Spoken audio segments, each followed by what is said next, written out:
nostril piercing, septum piercing, or both? We're going to cover that today on Pros and Cons by a Piercer, episode number 58, so stick around.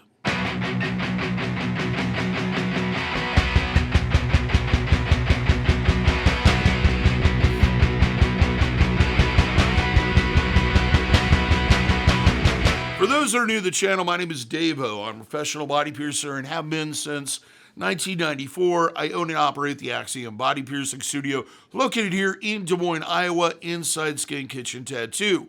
So when I talk to you about these things, I'm talking to a level of expertise as someone who has done these piercings multiple times and has over 25 years of experience in the industry.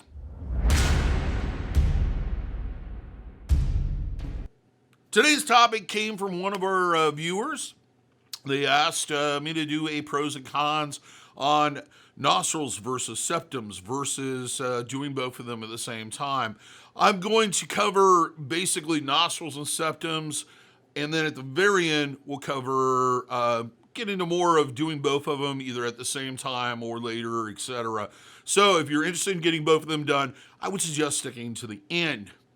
Now, as far as what we're going to talk about today, those 5 topics I think kind of should go into your decision process of whether or not the piercing's right for you or not are anatomy, placement, healing, how much of a hassle it's going to be, jewelry, choices in living with the piercing.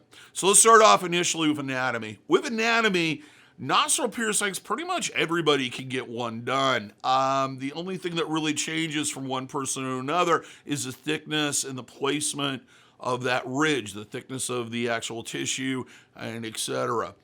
With septum piercings, it can be an issue. When we're talking about anatomy with septum piercings, we're looking at one major thing, and that is how pronounced, how large, that sweet spot is. And when we talk about the sweet spot, what we're talking about is that space between those 2 pieces of cartilage. If you take your index finger and stick it in your nose, yes, it's okay, you can do this, especially if no one else is watching. Okay, stick your index finger into your nose and then squeeze down with your thumb. You're going to notice there's 2 plates of thick cartilage-like bone, one that's on the top and one that's at the bottom. In between the 2 of them is kind of an empty area, and that's what we call the sweet spot. That's generally what we're trying to go for when we do a septum piercing. Now, let's move on to placement. With placement on nostrils, generally what we try to do is as centered into that triangle as possible on that natural ridge. Some people have a very pronounced ridge, some people don't. We also need to consider the angle. Generally, we will pierce to the anatomy. The nose is not shaped like this. It doesn't come out of your body like this. It comes out of your body like this. So generally, we will try to do it at that angle. Sometimes it might be a little bit downward. So when we pierce on that ridge, if the person has very flared nostrils, sometimes we'll do it at a downward angle or a straight across angle, depending on what the person who's getting pierced is going to be wearing. That's why I always ask before I mark a piercing, hey, are you going to stick with the stud? Are you going to stick with the ring? Which are you going to probably primarily wear? And the reason being is that regardless of what type of stud, either labret stud, L-bend, or nostril screw, you're going to wear in that piercing, you want that area to kind of match the angle of that piercing. So if the angle is kind of flared and outward, you want that piercing so that that disc or that bent wire can lay naturally against that comfortably and not be at this weird angle that's hanging out in the center of your nostril.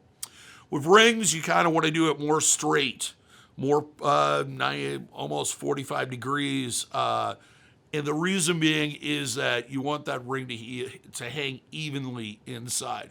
So if the person's getting pierced with a stud and they say, yeah, I'm probably going to wear a ring, then I'll probably do it somewhere in between. With septum piercings, entirely different thing. We want it as far forward as possible and as high and away from the face as possible. It shouldn't rest against your upper lip. That would be kind of annoying.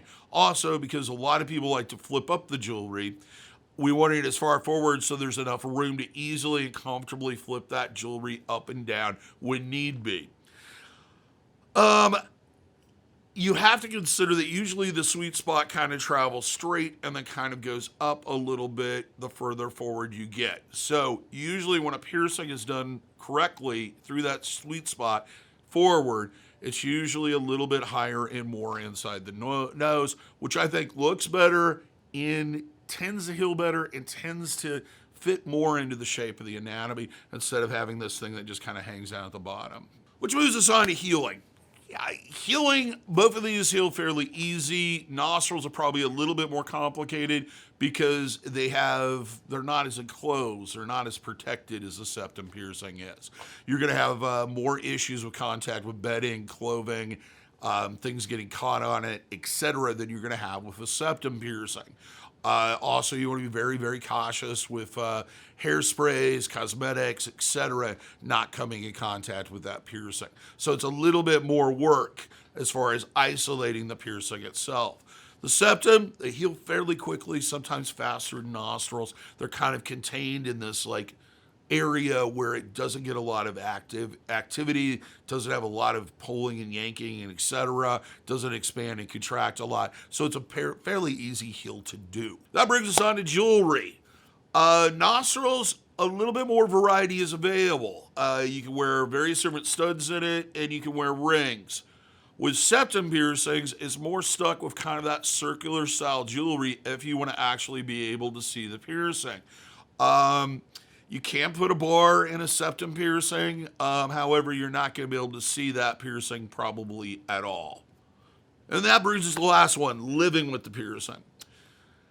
Nostril piercings are quickly becoming one of the probably the second most acceptable, socially acceptable piercings out there. They're right behind earlobes at this point in time.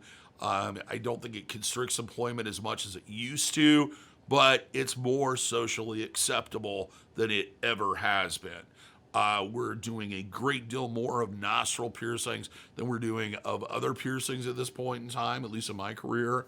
It's just, there's a lot of people out there walking around with it. However, with jewelry choices, you're going to find a huge difference in social acceptability and employment between having a ring in there, which is kind of, hey, I have my nostril pierced, and having a stud style piece of jewelry in there, which is, yeah, I have my nose pierced, my nostril pierced. So keep that in mind, especially when you're going to job interviews and so forth, and that you may have to change out jewelry. You may love that ring, but the reality is, if you're working in the service industry, or you're working in a profession where you're in contact with a lot of people, or a professional level in an office or so forth, they're going to be a lot more accepting of that stud-style jewelry than they are of the rings. Other thing is, with nostrils, they do have a tendency to close fairly rapidly. They are a piece of jewelry that are a piercing that you do need to leave the jewelry in. There's no way around it. So if you're not in a situation where you're going to be able to leave it in for a long period of time and not have to worry about taking it in and out for jobs and etc., then it's a good choice. If you're in a situation where you know you're going to have to remove it at some point, not a good choice. Septum, not quite as socially acceptable. It's changed though. It used to be that it was kind of the bra piercing, the tough guy with the shirt off that's inside the pit and knocking stuff up, the Mr. Tough Guy kind of look. That's faded, partly because of use of smaller jewelry, more elegant jewelry, more jewelry kind of prone to be marketed towards females. It has increasingly became more of a female piercing than a male piercing. However, it is not nearly as socially acceptable as a nostril piercing is. You should consider that when you're seeking employment, that if you walk in with a septum piercing, they're going to be a little less likely to hire you based on your looks. However, the main advantage that a septum piercing has is you can put in a septum retainer or a circular barbell, flip the jewelry up inside your nose, and unless they're staring directly up your nose, they're not going to notice that you have any jewelry in your face at all. It is probably the only facial piercing that you can easily hide and is effective. Now, doing both, it gets a little bit more complicated, especially if you're trying to do both of them at the same time. The biggest issue you're going to have is the interaction between the two pieces of jewelry. Of course, it's going to put a strain on your immune system, and it's going to slow down your body's ability to heal. There's no way around that. You're healing 2 piercings. It's going to take slightly longer.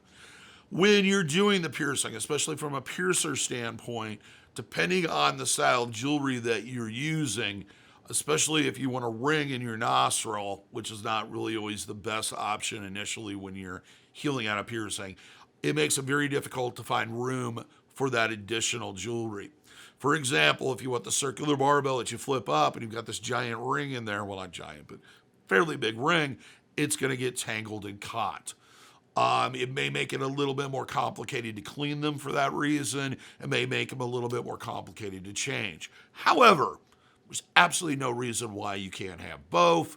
There's absolutely no reason why you can't pierce both of them at the same time. You just want to kind of talk to your piercer, pick out jewelry that's going to have a lower profile, especially for the nostril, and for the septum, something that's going to work easily with the nostril jewelry. So I think that covers those 2 piercings pretty well. I hope you learned something. I hope it was informative. If you're on the fence on trying to make this decision, I hope I helped make that decision a little bit easier for you.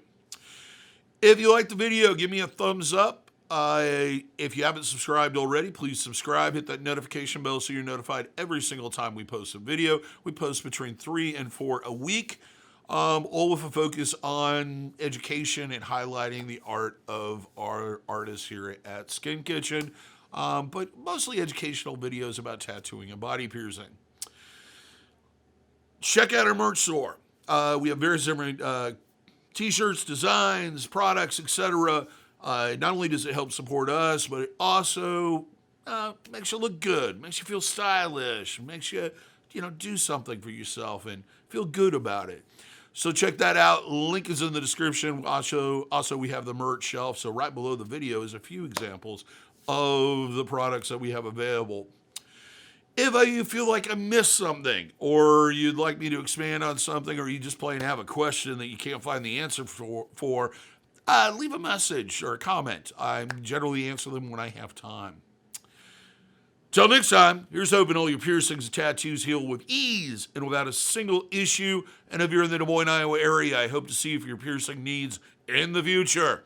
Have a good day, everybody. Go out there, enjoy yourself. It's warm here. It's almost like spring, almost.